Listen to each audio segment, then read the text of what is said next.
Transferring wealth successfully starts with asking yourself questions that will give your family a better life now and for generations to come. In this podcast, financial professionals John and Michael from Beech Financial Group guide you through eye-opening questions to help you discover the truth about your wealth. Now, on to the show. Hello and welcome to The Truth About Wealth with John and Michael Parise of Beech Financial Group. John, how are you today? I'm doing great, Eric. A little allergy impacted, but up, hang it in there. It's that time of year. Good spirits. All year. Right. This year has been nuts with that. It's the all year, right, Eric? Yeah, absolutely. I'm feeling the same way. John, it's good to see you again. Michael, how are you? I'm doing well. Not as nasally, but still doing well. It's that G2. That's better immunity. There you go. Michael, I know that you guys have a great guest on the show. I'm so excited. We were chatting before we hit the record button just a little bit, and you're going to do the honor of introducing the guest to the audience. I will. Yes, we have. We're pretty excited about today's podcast. So I wanted to introduce our guest today, Miss Aprajita Anand, and I will obviously let you, Aprajita, give your background. But on your website, you're listed as the teen whisperer, which I always find a really interesting, fascinating, way of describing yourself. So. First off, welcome. Thank you for being a guest. And why don't you give us a little bit of your background and sort of the problem I think that we're going to talk about today. Yeah. Well, thank you. Thank you, all three of you. I'm so excited to be here. And yes, the Teen Whisperer is not a title, a moniker I gave myself. That's what my parents, the parents of the students I work with, it was an honor that they bestowed on me. And it actually happened from a few different people who are not connected to each other. So yeah. So yes, a bit about my background. So I'm British. I think that you guys know that. I'm British Indian. I grew up in London and I graduated from Princeton University. And I went on to receive my master's in public health from UNC Chapel Hill. And the concentration of that degree was in health behavior and health education. And I've been really interested in those ideas and that kind of training for a long time. And they inform my work. So about 12 years ago, set up a company here in New York. And just like you guys are financial advisors and you advise on financial issues, I'm an academic teen young adult advisor, and I consult with very wealthy families, helping them with their children's educational needs and general progress. Yeah, so that's my background. It's a really impressive one as well. And so just to get started here, you've uncovered, and when you reached out to us and we had our conversations, I think both my father and I were pretty fascinated with this. Sort of the topic that we're going to talk about today, but please introduce sort of what you've uncovered and what I think we're going to focus a lot on today. Yeah. So, I began my teaching career really doing tutoring and test prep and college counseling, which is, all the rage and people get a lot of support for that. And then I realized really quickly that those are just the presenting problems. The real problem was something much deeper.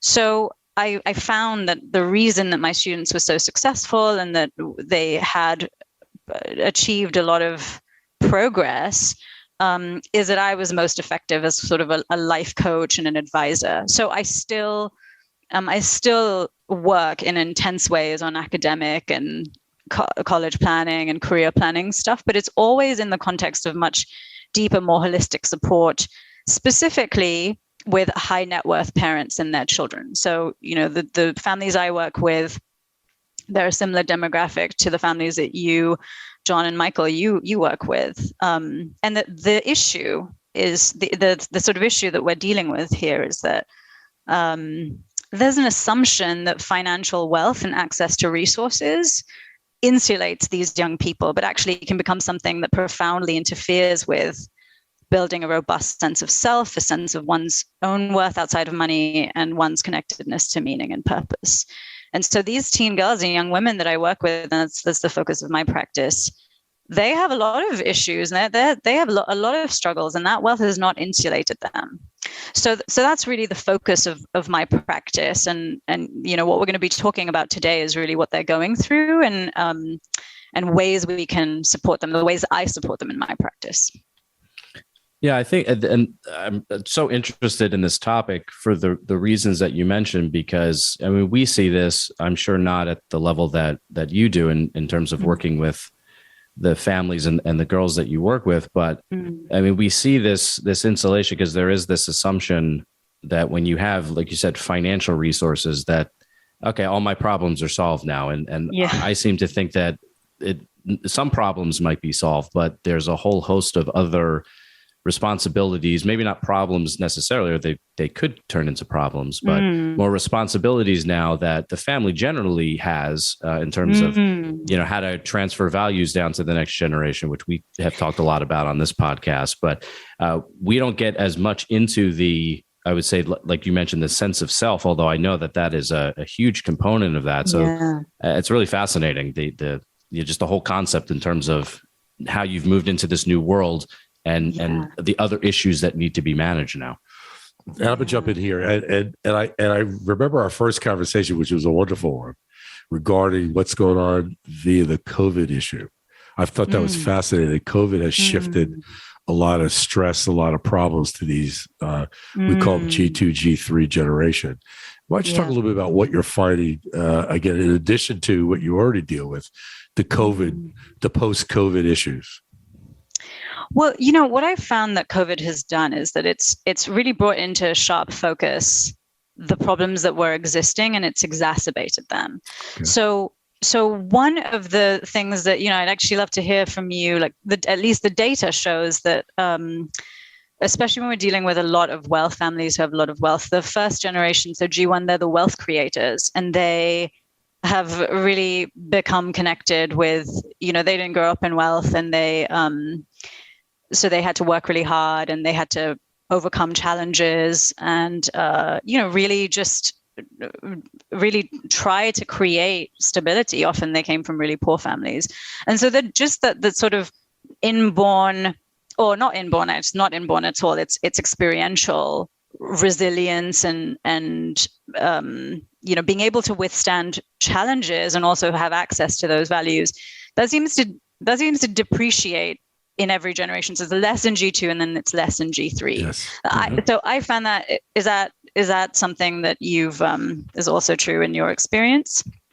I would say absolutely. It depends on the type of family, and it really, I think, expresses itself in different ways. But yes, inherently, actually, last week I was meeting with a family, one of the G2 members of the family, and we were touching on some of these topics. We were going through a design of his family's estate plan. He has 2 young kids that are around my age. They're probably younger than the girls that you work with, but he was having a lot of these conversations in terms of they run a successful business, and he's not sure if the business is going to make it to the 3rd generation just because his kids are so young. But we started talking a lot about he grew up in a different environment than his parents who started the business, and his children are going to grow up even in a different environment than he did in terms of what the business is for them and the family's wealth. So there's, I think, just a natural, like you said, progression there. I don't necessarily believe it's good or bad, but I think it exists just by virtue of how the family progresses. And it's a topic all the time with our families. And again, our model here at Copper Beech is protecting that wealth generationally. And there must be things in place to be able to control the assets from an asset protection standpoint, but more protect the assets for bad mistakes that children that may not be able to deal with that wealth emotionally or technically, they don't. You want to protect it. That's our goal. So your model is the emotional connection to that more than we get involved. And I think I shared that with the first conversation. We don't see a lot what you see because we don't dig deep enough, but that's not our role. That's why I thought this would be a fascinating podcast, because there's a very, very important part of your world that we don't see, but we probably need to see a little bit more deeper, but we don't have your expertise, which is why I thought this was a fascinating topic for today. Yeah. Well, thank you, John. I think what you said, Michael, is really interesting. Like, it's neither good nor bad. I think it has the potential has a potential of being bad. It can be bad. It's not always that, and sometimes it's different, but I think that this wealth, we want it to be empowering and enabling. Like my students, they're going to grow up to be kingmakers. They are going to influence so many people's lives. And most importantly, they have to sit in their own selves and ask themselves, like, well, what's my value? Who am I outside of this money? Especially, that's an especially important conversation in a society obsessed with money. And then how can I be a good steward of this money and embody those philosophies that, like, now by G3 I'm very distant from.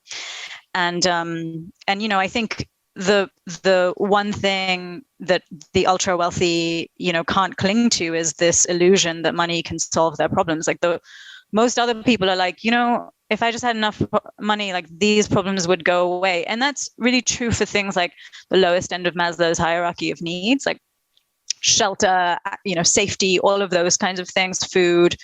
But as you climb up that hierarchy, actually that money doesn't insulate you. And sometimes it can create a whole set of different problems.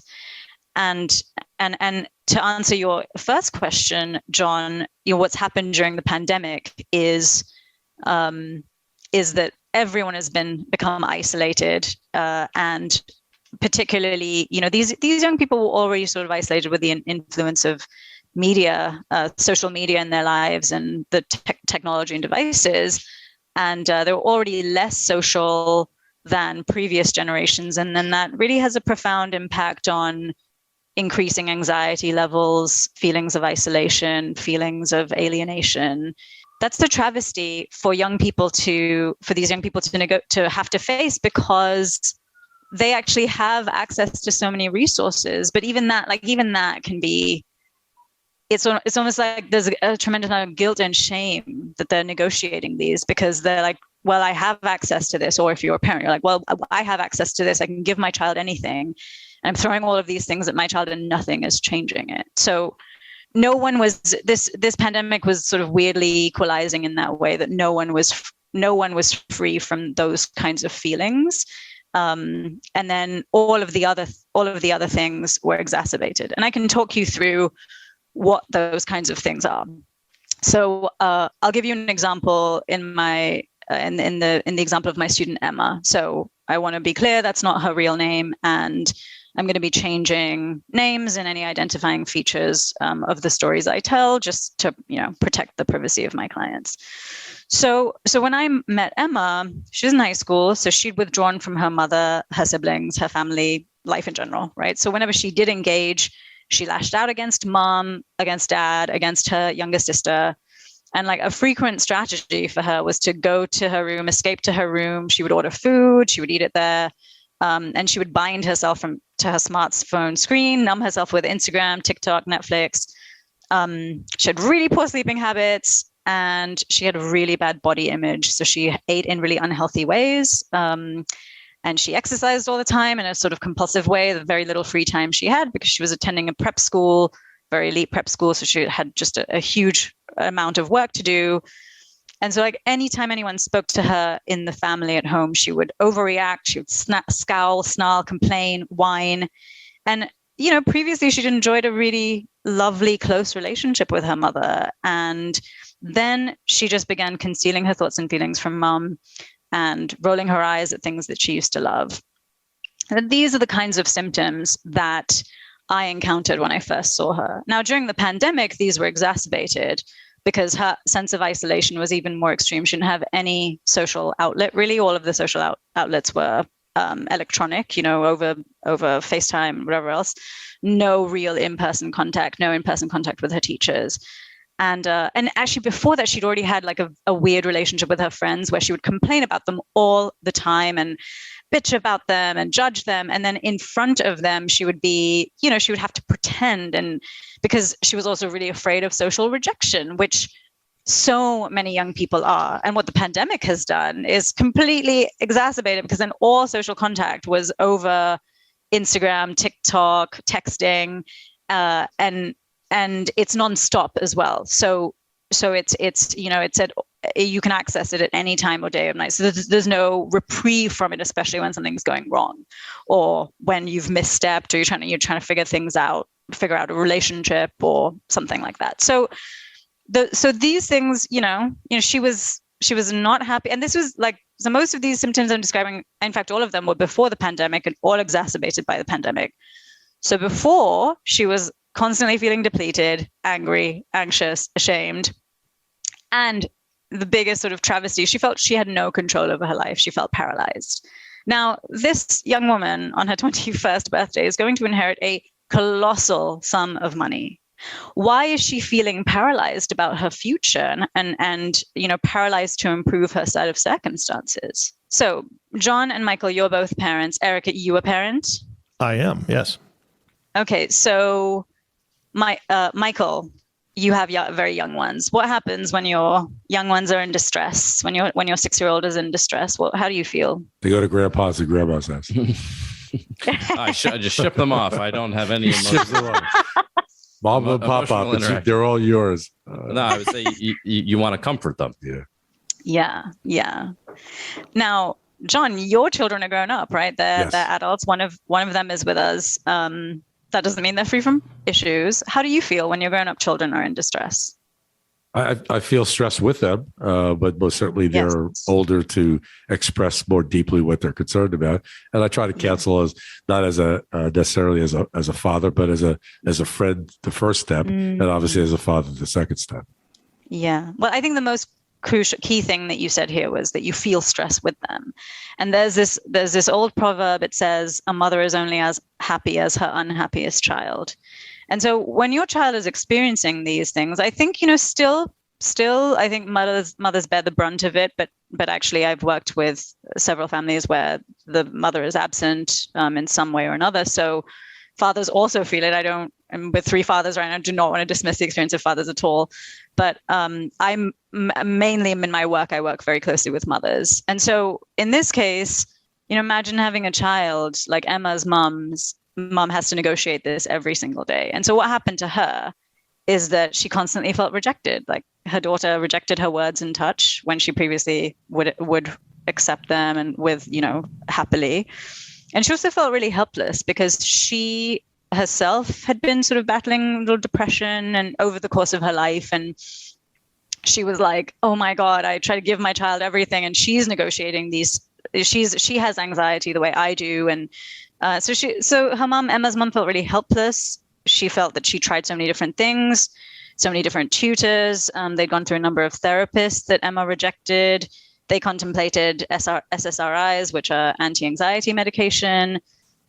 That was a complicated conversation. Basically, nothing was working, and her mom felt impotent, unable to help her. She felt angry at herself, at the situation, and sometimes even at Emma. Which I think is, which is understandable, because you're like, why is this happening? I don't want to feel angry at you. I want to help you. I'm so frustrated. And then the added to that tragedy was that Emma has a younger sister, and the younger sister is significantly younger than her. And so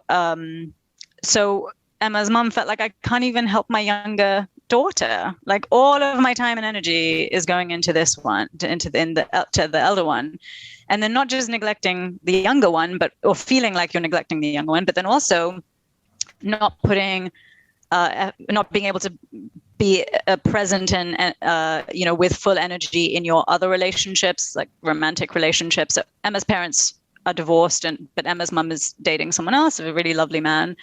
And so she wasn't able to put energy into that. And then into her friends, for her parents, she wasn't able to be a good daughter. She wasn't able to be a good sister. And then most of all, she was not able to be present for herself. So, it's complex, very complex. Complex. Yeah. And, and I think parents, but particularly mothers, have to negotiate like a near constant judgment filled zone, like from in-laws, from friends, from media, like you're not doing this right, you're not doing this right. And that's something that women negotiate anyway, even in 2022.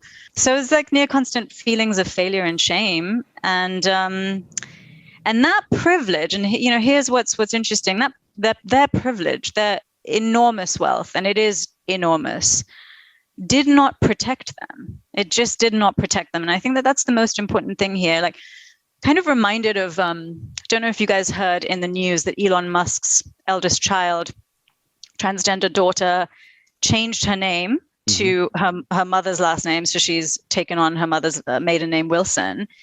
And she filed in the name change request, the legal filing, she wrote, I no longer live with or wish to be related to my biological father in any way, shape, or form. Now, I have no direct knowledge of that dynamic or family, but that's an example of what can happen even in tremendous wealth. I mean, Elon Musk, how much wealth does he have? I mean, it's crazy, right? And that didn't insulate him, and he's spoken and written about how much pain that caused him.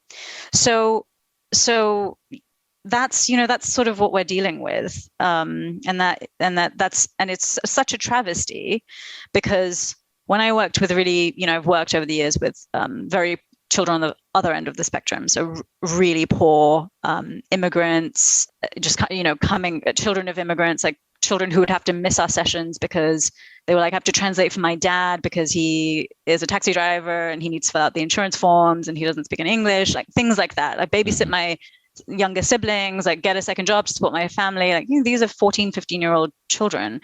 So in those instances, you think like, okay, this is a resource issue. We wish we lived in a society where they had resources like access to childcare, access to healthcare, fair wage, all of those kinds of things.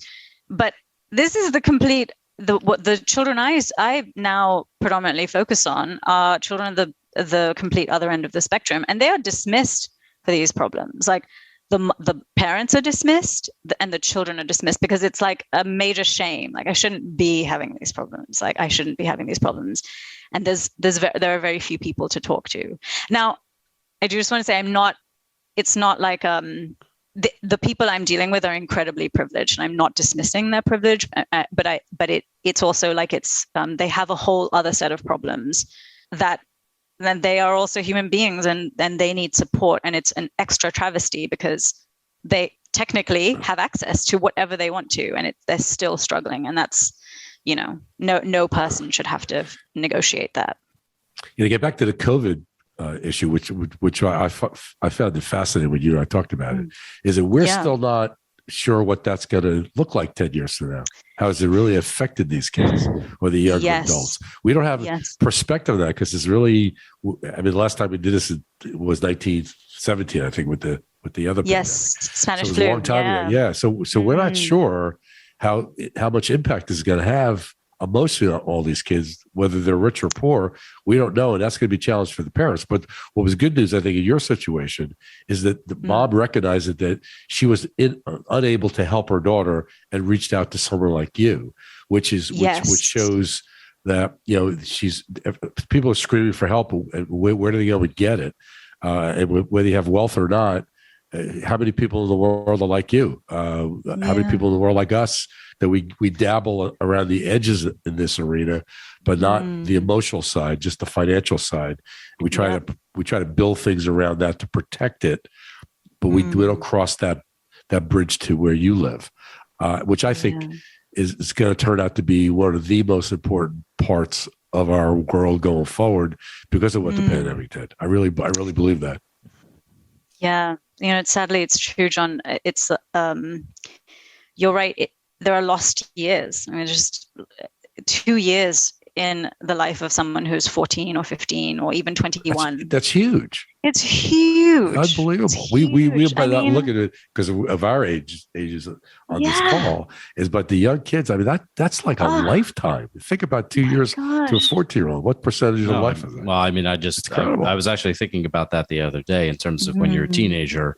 2 years, it does seem like a lifetime. You can remember so many of the memories when you were that age, whereas now as an adult, 2 years, the last 2 years just seem to blink by in an eye. And not that you don't have memories of that, but they don't, I don't think, stick as much as they do when you're in your adolescent years. So that I think has a huge impact. Yeah, completely. And and also like it's like your body's changing, so like huge changes in your physical body. Your mind is still developing, I think it's so huge. And then to feel so isolated, and that sort of isolation piece was actually happening before the pandemic anyway, like the time spent on Instagram, like much more socializing over the internet. Now, I imagine if there are any teenagers who ever listen to this, is like, how many more times is like an adult gonna like complain about Instagram? But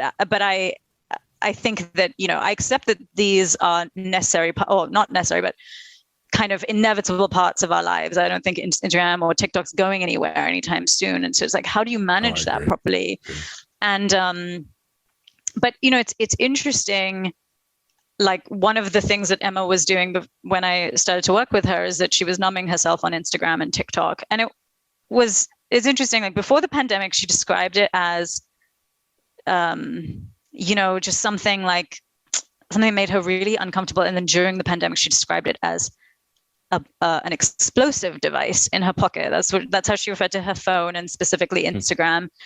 And she said, like, whatever specific insecurity she was experiencing in that moment, so whether it be body image, sexual attractiveness, intellectual prowess, prospects for college, you name it, clothes, like whatever, books you've read, whatever the specific insecurity she was feeling, she could find something on Instagram, someone on Instagram, be it a friend or some influencer or celebrity, who made her feel so much worse about it. And that is borne out by research that Facebook itself conducted, Facebook that owns Instagram.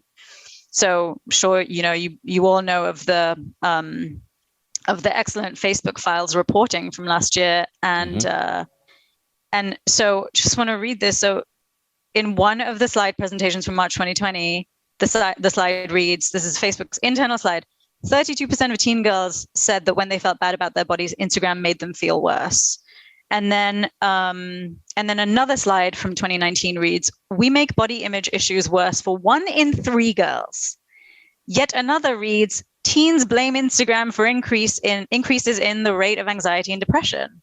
So, these are not these are things that Facebook itself found in their internal research. So, it's coming from the horse's mouth, and it is confirmed in my own experience from every single young person I have ever worked with. So, and then what happened during the pandemic is, at least in school, like when you're in school, you have forced time away from social media because, okay, maybe you can surreptitiously check your devices, in class, but a lot of teachers have pretty strict rules about that. And then, okay, maybe you can still receive in text messages sort of illicitly, like on your laptop, if you have that connection. But mostly I think teachers, especially if the hands-on subject, like say doing science experiment or math that requires like working with a pen and pencil on a piece of paper, that's like at least forced distance from it. What happened when my students became full-time remote is that they were like basically on Instagram the entire day through every single class. There was no reprieve. And not just Instagram, but all of these other things. The news, I mean, that's the other thing. They want to be really like conscientious young adults and want to know about what's going on. But actually some of the first things I do when I work with them is I make them, delete the New York Times app or delete whatever app they have. And I'm like, you can read the news like in an intentional way on your browser, on your laptop, but to have constant updates, like there's been a mass shooting here, there's a war here, this person was, I mean, it's horrifying as a young person to be bombarded with that, climate change, all of those kinds of things. As a result, they feel a kind of nihilism, like what's the point? Well, everyone's going to die, the world's going to implode. Like, a lot of them are feeling that way. So I think that's the other thing that was really exacerbated during the pandemic. And it was like, I can't see anyone, have no social life to speak of, just stuck at home. I can't even really go outside. Like the ones who had anxiety, like Emma has a lot of anxiety, just going outside and risking exposure to COVID was such a big deal for her. And so she it was so difficult to try to negotiate the safest way for her to go on walks because she needed fresh air. She needed to exit her apartment, like her palatial apartment, but nonetheless, like the enormous size of that multi-story apartment that she has in high-rise did not, she felt insulated. She felt really isolated and alienated during that time. So, Aprajita, let me ask you a question. Maybe it's just I don't mean to sound negative in any way, but would you agree with me that parents really have very little control over this? John, that's a complicated question. Yeah, that's why I'm asking. Yeah. As a parent, I mean, Michael, he's a young parent. He's got 6-year-old and a 3-year-old. Yeah. I'm completely out of this world because my 3 kids grew up differently, obviously.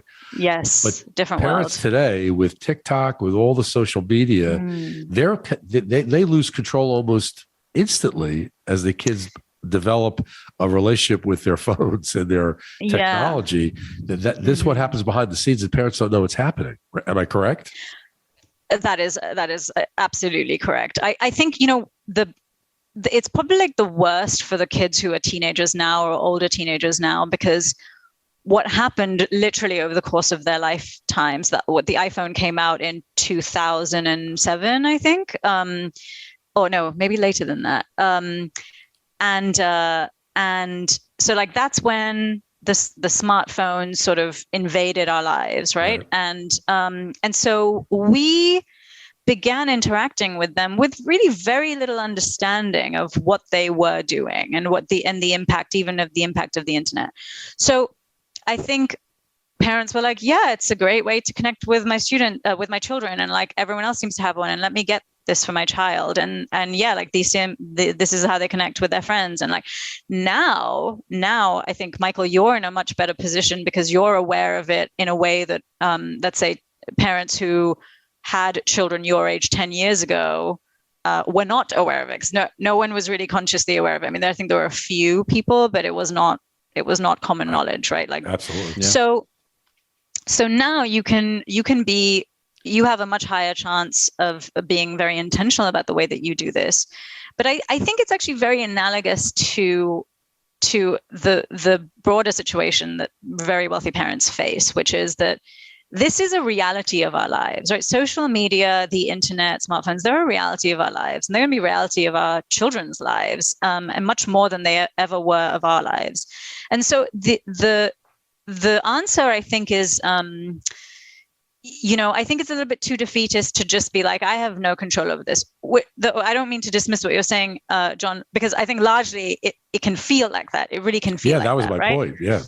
Yes. Yeah, totally. But there are really intentional ways, and they go into the shifts that we want our children, young adults, those cresting the hill of adulthood, to experience, so that when you encounter this image of this person with a perfect life, or someone who has something that you want that you don't have, that there's a way to think and behave in that way to get yourself back to center, right? And then of course, like there are the basic things, like let's try to limit the amount, and but I sort of have to acknowledge that sometimes it's difficult to impose those. There might be different opinions with different parents, etc. But really, I think the ways that I address that in my practice are through taking my students and their parents through 4 key shifts. And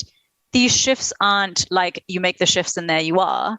The shifts are you learn to make the shift, and then you keep making that shift, because you're going to always be in positions that you're going to have to negotiate. So this is a challenge, a continual challenge in our lives and the lives of emerging adults and children right now. And so there are ways to handle it in intentional and responsible ways.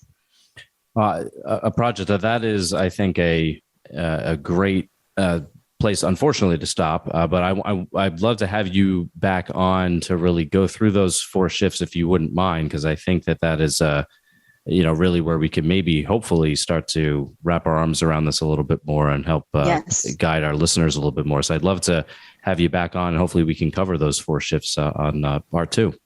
Yes, I would love that. Yes, I'm all about transformation, not information. So we've talked a lot about this problem, and I think I definitely want to talk with you and have a conversation with your viewers, listeners about what to do about this. Yeah, this has been wonderful. Thank you so much. Oh, absolutely fabulous. Thank you both. Yeah, this has been incredible. I'm looking forward to part 2. If you don't mind, I'd like to ask a question that maybe you can answer in part 2. Okay.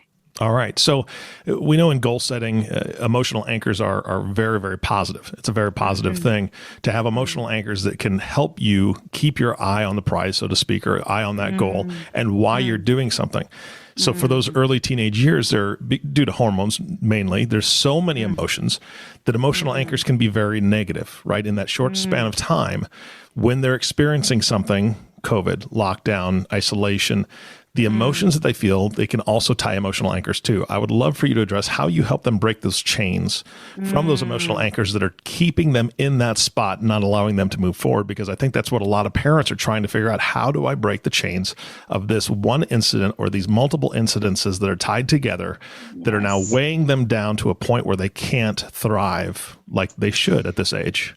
So that's an excellent question, Eric, and that's actually the very first thing I will be. Speaks to the very first shift that I awesome. Take my students through. Yeah, looking forward to discussing that with you. Me too. Thank you so much for being here. Of course, John and Michael, thank you for bringing her on, and thank you for bringing her back. I'm so excited about part 2.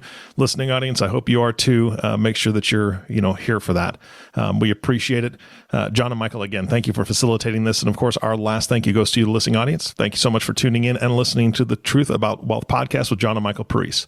If you have not subscribed to the podcast yet, please click the subscribe now button below. This way, when John and Michael come out with a new podcast, it'll show up directly on your listening device. And we humbly ask you to share this podcast, rate it, and leave a review, as this will actually help others find the show. Again, thank you so much for listening today. For everyone at Copper Beech Financial Group, this is Eric Johnson reminding you to live your best day every day. And we'll see you next time. Thank you for listening to the Truth About Wealth podcast. Click the subscribe button below to be notified when new episodes become available. The information covered and posted represents the views and opinions of the guest and does not necessarily represent the views or opinions of Copper Beech Financial Group. The content has been made available for informational and educational purposes only. The content is not intended to be a substitute for professional investing advice. Always seek the advice of your financial advisor or other qualified financial service provider with any questions you may have regarding your investment planning. This material is for informational purposes only. Neither APFS nor its representatives provide tax, legal, or accounting advice. Please consult your own tax, legal, or accounting professional before making any decisions. Copper Beech is not affiliated with American Portfolios Financial Services, Inc. and American Portfolios Advisors, Inc. Securities offered through American Portfolio Financial Services, Inc., a member of FINRA SIPC, investment advisory and financial planning services offered through American Portfolio Advisors, Inc., an SCC registered investment advisor. These opinions are subject to change at any time without notice. Any comments or postings are provided for informational purposes only and do not constitute an offer or a recommendation to buy or sell securities or other financial instruments. Readers should conduct their own review and exercise judgment prior to investing. Investments are not guaranteed, involve risk, and may result in a loss of principal. Past performance does not guarantee future results. Investments are not suitable for all types of investors. Copper Beech is an unaffiliated entity of American Portfolios Financial Services, Inc. and American Portfolios Advisors, Inc. Any opinion expressed in this forum is not the opinions of American Portfolio Financial Services, Inc. and American Portfolio Advisors, Inc., and have not been reviewed by the firm for completeness or accuracy.